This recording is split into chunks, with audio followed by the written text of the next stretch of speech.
strut. Now once I got the new strut installed, I raise this up with the jack.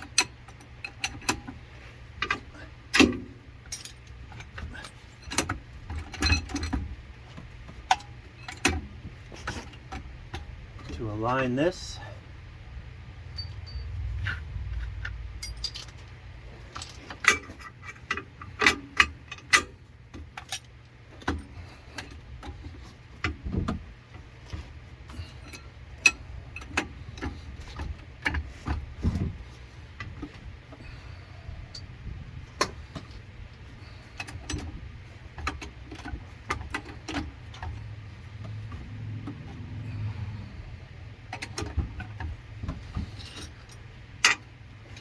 Jack it up to the proper level, and you should be able to easily go in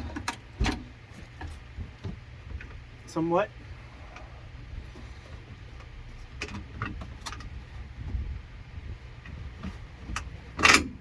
Ta-da!